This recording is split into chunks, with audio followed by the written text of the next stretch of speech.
Maayong adlaw mga amigo. Ania na pod si amigong Ziggy ninyo. O karong adlaw kay Mayo 6. So akong plano was kung anong tano kanang ganahan unta ko mo post 2 days ago para sa May the 4th. Kay kanang sa pop culture o kanang hilig sa mga comics or hilig kanang mga movies.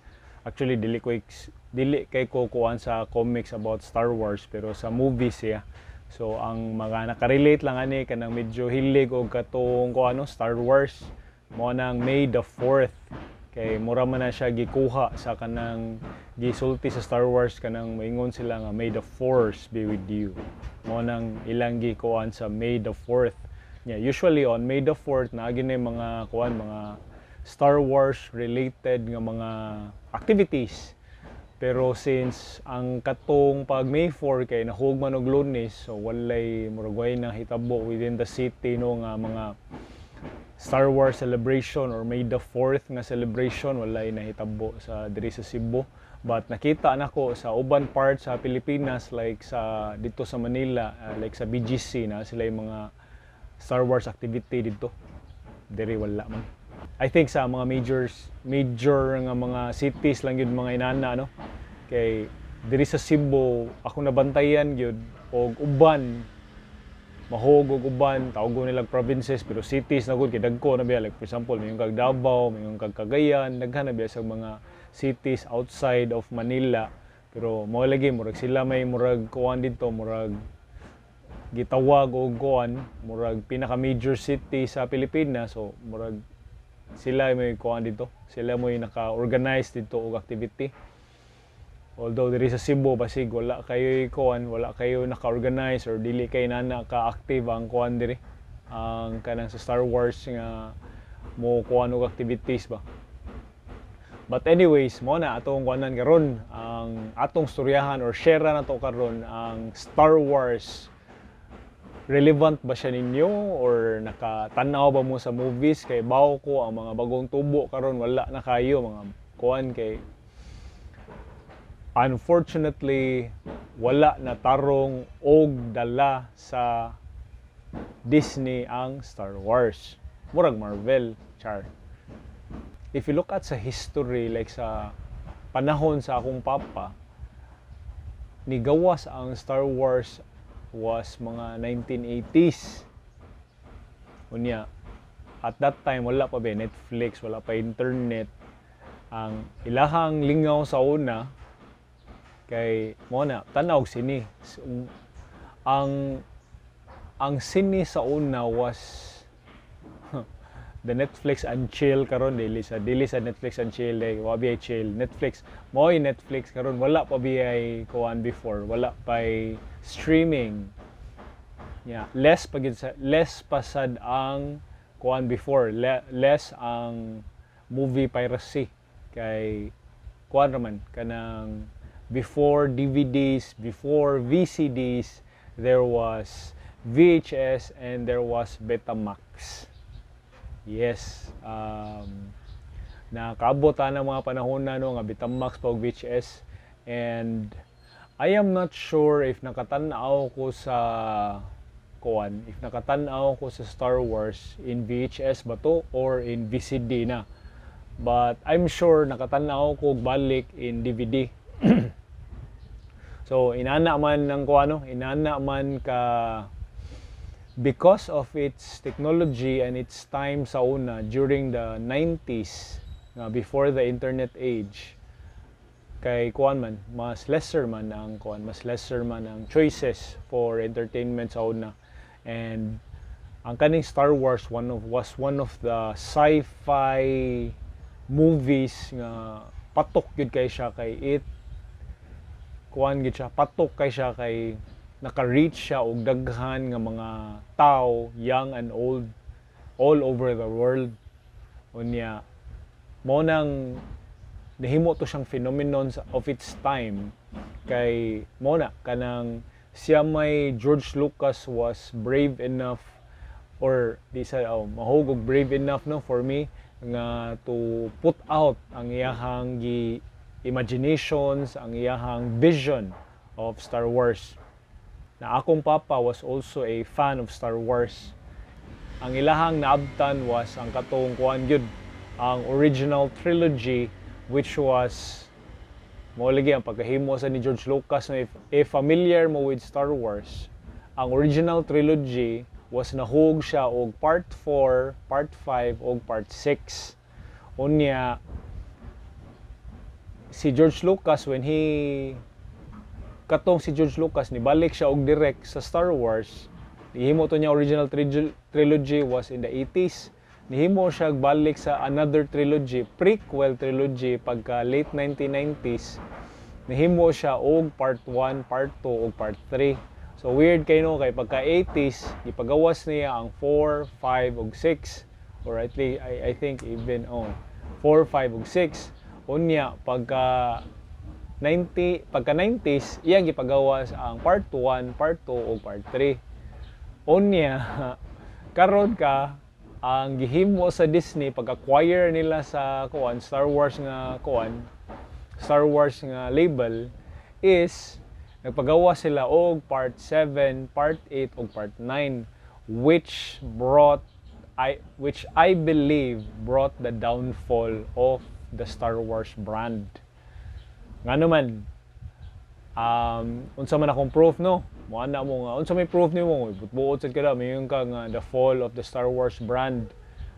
Kanang naay mga factors naay mga factors nga gi-consider no, like ang biggest factor nga ako maingon nga that brought the fall of Star Wars was the numbers of the box office. Kay hunahuna-on nimo, or if you look at the numbers sa part 7, 8 ug 9, kuan gid siya, downward iyang trend. Ang trend niya was, nakalimot ako sa mga title nila sa Star Wars, sa mga titles nila, but ato na lang part na lang kay mas nakainumdum ako sa part. Ang part 7, which is makatunang katunang si Daisy Ridley ang gada, or si Rey Skywalker. Katunang pag Rey Skywalker, pag sugod yun niya, pag na to, mura man to siya. If you've seen all the 6 Star Wars before it, mura siya New Hope. Tanaw niyo, mura siya New Hope, ang ilang gibuhat, mura siya katong part 4. Ilag yung gisunod ang katong original to get the familiar feel of the movie. Mo to ilang gibuhat sa part 7 sa Star Wars. Yes, similar gid sila nga murag si Luke Skywalker, si Rey Skywalker, murag ginana ang dating ba. Unya it made almost, or I think 2 billion na in based na sa box office nga ilang giput out there, ni make siya og mga 2 billion. So inana siya kadako inana kadako og impact ang Star Wars back katong pagpagawas nila sa part 7. Now mo ana nga katong in support sa katong Disney brought the fall of Star Wars. Pag part 8, mo na ang part 8, di ba? 2 billion pag part 7. Pag part 8 kay 1 billion na lang kapin, a little over 1 billion. Inana na hitabo. Now, pag part 9, na lang yun, made it just about a billion ra gyud, nga nakakuan lang gyud siya, naka-cross siya sa billion mark.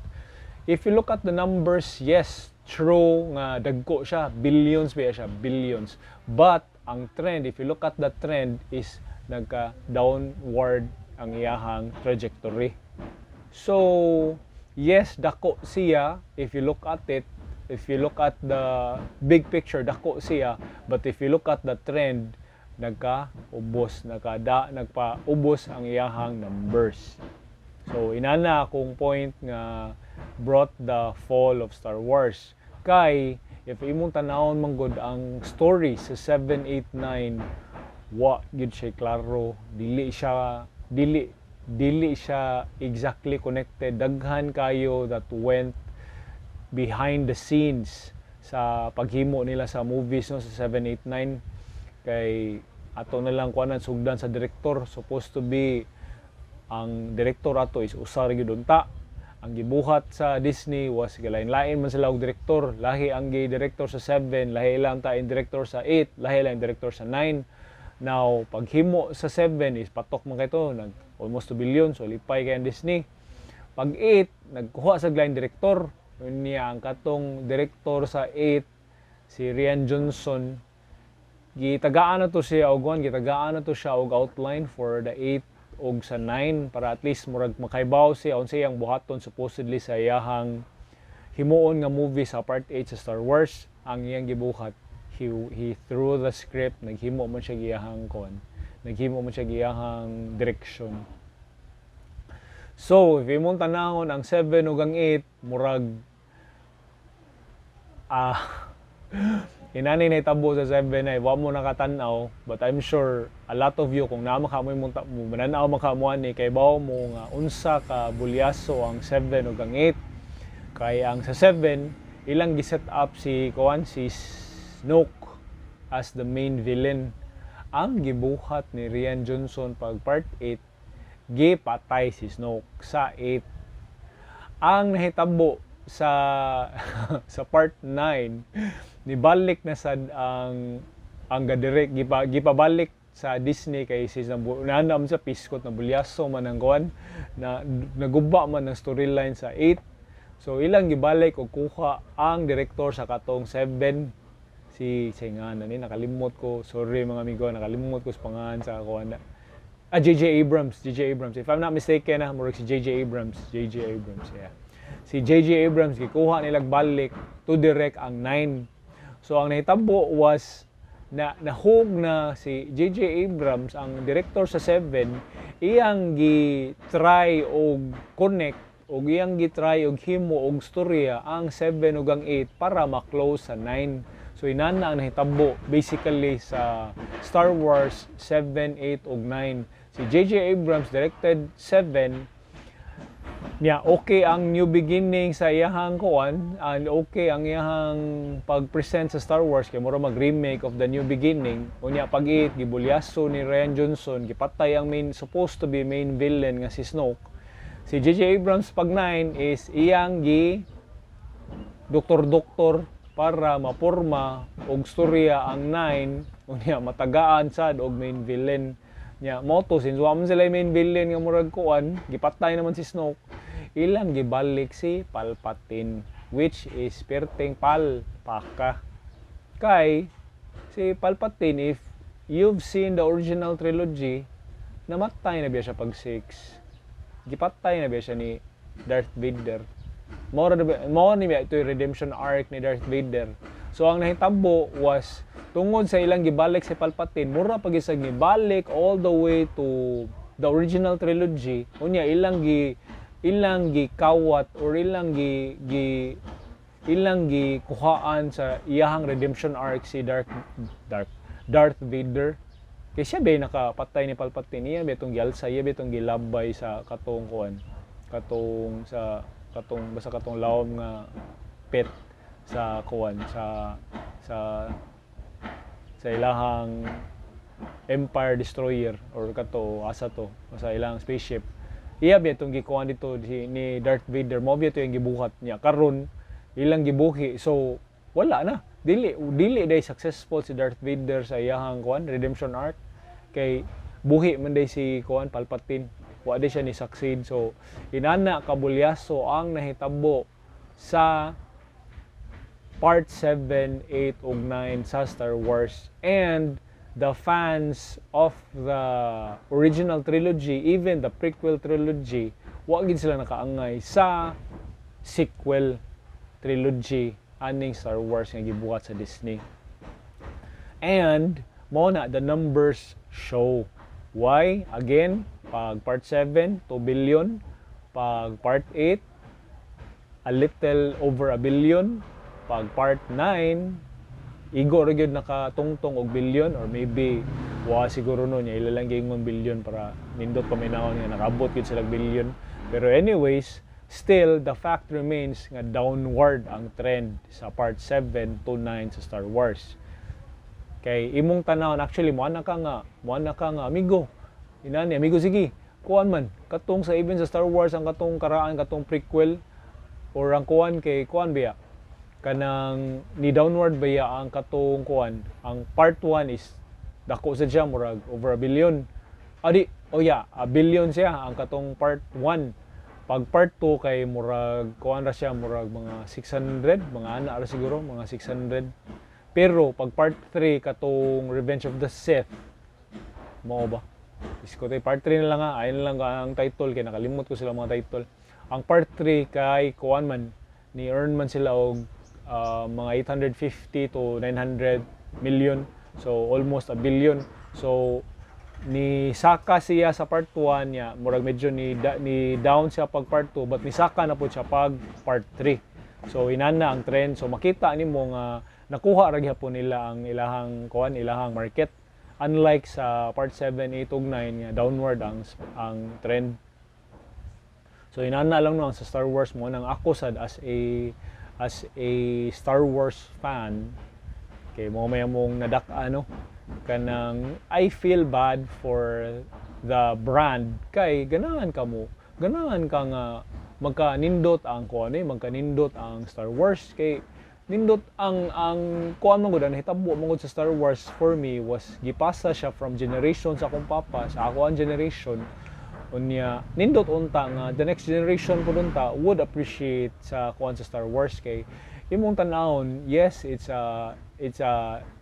is in a galaxy far away pero if you look at the dynamics kuan ba siya it's about family, it's about relationship kay father and son ba siya nga kuan nga story technique basically father and son ba siya if you look at beyond sa space o sa beyond the galaxy o sa kuan niya ang dynamics niya family ba siya niya between a father and a son nga kuan nila kanang relationship so inana ang Star Wars no niya mao na ang pag-abot na mangod sa Disney niya pag-abot na sa katong 789 murag wa na gyud if mga amigo if mo tan-aw mo ana ka na unsa man ni mao nang ang according sa ako mga nangabasa karon ang ilagay i-decanonize daw ang 789 kay murag bulyaso gito imong tan-aw ng storyline bulyaso gid siya so sa makarelate yes kabaw mo and I'm sure you would agree nga kuan gid siya kanang bulyaso gid ang 789 kay wa gyud klaro ang ilang storyline unya mao na ang kuan ang after sa 789 it has been 6 or 7 years mo pagawa sila karong buwan na ang kaning Mandalorian and Grogu mo ni siya ang bagong installment sa Star Wars in the cinema kay ni kuan na biya sila ni venture pud biya sila during after the 789 niya pag sikat sa streaming nagpagawas biya ang Disney Plus pud na sila ilang streaming services niya diha na ilang mga Star Wars naghimo nahug na siya og mga TV series no unya back in the day ang katong 1 to 6 kay murag cinematic kuan ba gito siya kanang murag cinematic celebration ba gito siya nga magpagawas ang Lucasfilm o Star Wars nga salida so ang mga tao murag mo look forward gyud nga uy na nasa Star Wars nga bag-o ana ba and that was what made the 2 billion sa katong Star Wars Part 7 katong bag-o si Rey Skywalker kay after murag more than mga couple of years murag almost a decade siguro no nga gipagawas nila I'm not sure pila ka gidugayon na basta more than 5 at least more than 5 years nagpagawas sila from between na kuan ko mga amigo ha kay ang akong ginahuna nga part 6 was kuan mao din ang original trilogy but ang katong akong ginahuna nga part nga murag latest kay ang prequel biya nila na nabali biya 90s biya na pagawas ang katong prequel ng part 1, 2 ug 3. Ang 3 nagawas mga early 2000. Unya mao na ang katong kang Rey Skywalker mga almost mga a decade lagi siguro basta a number of years yun more than 5 nga napagawas sila sa katong part 7. Unya ang nahitabo was mao na ang mga tao nga that were fans of Star Wars kay okay man ang prequels okay of course okayhan kay sila sa original trilogy di na gyud sila uy mao na ning bag-ong part 7 di kuan gyud siya nindot sa tunla with all fairness actually kung for the new fans or katong wala dili pa familiar og Star Wars, ang part 7 gid mo na mura mo siya origin story, pero gisunod siya sa new beginning, which was ang katong part 4. Pero if you look at it from a kuan lang gyud kanang non-fan unya kuan lang wa kay idea, non-fan wa kay idea about Star Wars, tanaw lang from a entertainment aspect, okay gyud ang pagkahimo ang part 7 kay mura siya origin story ni Rey Skywalker. Pero if aware ka mo na ka sus remake raman ni sa New Beginning, mura ra ni si Luke Skywalker ila lang giilisa ng babay, inana ra gyud ang dating. Pero well, credit where credit is due, mo na ni earn sila og 2 billion na to. Oh, yeah. Mo na pag part 8, mo na ditong bulyaso dito ng laay, so good. Kay nabuot-buot naman si Rian Johnson og kuan sa iyang direction sa iyang Star Wars. Wala naman siya ni kuan sa katong murag storyline initially lang gihimo. Unya mo na pag 9 no, na hantod na kuan na. Mo nang karon after 9 pila 6 or 7 years diha na ang Mandalorian and Grogu, which will be released later part this month, mga May 3rd week ata, basta murag mga May 3rd week magawas ang Mandalorian and Grogu. Unya mo na if ever makatan-aw ko within that time, kuan kanang ato i-share diri, basta ato nang gahinan og adlaw nga ma-share na nato diri pohon if di kay ta busy. Unya kana again mao na siya first, dili siya first, but after sa part 7 mo na first nga mogawas nga Star Wars nga adto na sad sa sinihan. Now ang kuan karon mga amigo, kabaw biya ta nga na murag nausab na biya ang trend karon sa mga batan-on, dili na makay mo tan-aw mga sine mga batan-on karon. Gamay naman lang kay maghuwat na either pirated or maghuwat og kanang maghuwat og pirated or maghuwat na lang nga i-stream. So dili na kayo nila celebration, dili na kayo okasyon no ang mutan-aw og sine unlike sa una. So kana besa magtanaw-tanaw kog mga YouTube videos pod sa uban nga kanang mga pop culture sa gawas. Mo kuan man sila nga amo na mo report sila ba nga ang kaning Mandalorian and Grogu medyo di sila ka-expect nga kuan, di sila mag-expect nga dako sila kita. We'll see kung unsa ka nindot nila pagkahimo no. Kay imong hunaw-naon man gud ang Mandalorian and Grogu or ang kanang The Mandalorian sa TV series ra nila sa Disney. So mura biya siya nahugog, may mga storya nga mahugro siya na may tulo ka season sa ang Mandalorian no. Nahugro siya murag season 4 kuno nya gihimo lag movie ba. Nga mo nang wa kay sa nag-expect og kanang okasyon or it's a celebration for Star Wars. Pero mo na tungod napaso biya sila sa 789, hadlok pa na sila mogastog dako kayo niya bulyaso na pod. Mo nang we'll see in the near future kung unsay resulta ning Mandalorian and Grogu, if it will put Star Wars back on the cinema nga kuan siya kanang financially viable siya for them to keep making Star Wars movies. Kay nindot magidon ta maghimo sa sila line trilogy, mao ta bigin na ang kuan ang supposedly buhaton nunta sa Disney. Kay when they bought the brand from Lucasfilms, kay mo to kanang gawas atong sa 789 no, ang solo Star Wars katong solo katong Han Solo nga movie, mo ito pinakabulyaso nila, as in gamay kay sila kita ato nya murag napaso sila to pagayo nya mo lagi for the amount pila to ka billion silang gipalit to acquire ang Star Wars brand. Murag wa pa gid sila naka mo hunaw-naon inyo adjust to inflation, murag dili sila inana kakuan sa Star Wars brand sa ilang gibayad for it ba. Wa pa kasi nakuan kay tungod sa ilang direction gud gibuhat. So ako di na siya ingon ako ara based pud na sa mga numbers o sa kanang mga nagkuan na ni kanang mga maitan-aw nako nga mga podcast nga about sa kanang Star Wars na nahitabo karon.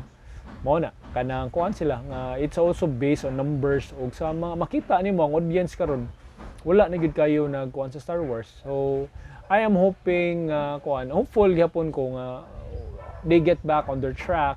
Pero if they continue nga ilang bulyasohon, well, mo na gingon deserve ninyo if kuan dili na kayo daghan ang mukuha ninyo mo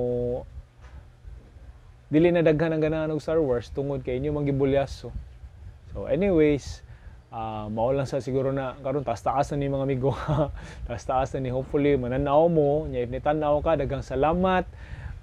Please subscribe mo, wala pa mo subscribe ug sa if natay inyo subscribers, welcome sa ako ang channel din no. Akong YouTube channel din sa Amigo Ziggy.